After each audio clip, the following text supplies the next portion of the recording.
बौद्ध जिला तालसोरडा पंचायत डम्बरुगढ़ कंकला श्री सिद्धगुरु बाबा मठठारे मठर महंत सर्वेश्वर दास प्रत्यक्ष तत्वावधान विश्व समृद्धि यजुर्वेद महायज्ञ गत 2 तारिख आरंभ हो प्रत्येक दिन सकाल विलंबित रात्रि पर्यंत सूर्यपूजा गोपूजन और घोषयज्ञ प्रवचन अन्नयज्ञ अनुष्ठित होता। यज्ञ मुख्य मार्गदर्शक भाव में चेन्नई सत्य चेतना आश्रम सद्गुरु स्वामी आत्मानंदजी महाराज मार्गदर्शन में उद्युक्त मानसुंदर शतपथी यज्ञ मुख्य कर्ता भाव में कार्य तुलाई सहित अंचल 26 जोड़ी यज्ञकर्ता कथि अंशग्रहण करते। मुख्य यज्ञ आचार्य भाव में बामन दास यज्ञ परिचालक सर्वेश्वर महापात्र समेत 18 जन चतुर्वेदी कर्मकांडी आचार्य यज्ञ कार्य तुलाई। सुदूर अमेरिका मूल निवासी तथा वर्तमान चेन्नई सत्य चेतना आश्रम दायित्व विष्णुदास विष्णुप्रिया दास और तुलसीदास अंशग्रहण करते।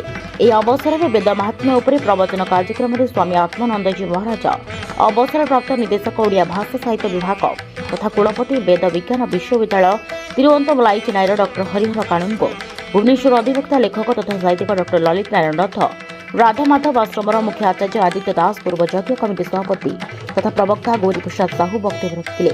यह अवसर में श्री काणुंगो अध्यक्षता बौद्ध ऐतिह्य कला संस्कृति परंपरा पर्यटन उपर एक स्मरणिका पुस्तक प्रकाशन निमंते सिद्धगुरु पीठरे बौद्ध इतिहास संकलन कमिटी गठन करा जायतिला।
बौद्ध ग्रीष्म कर्मी की रिपोर्ट प्रसार न्यूज।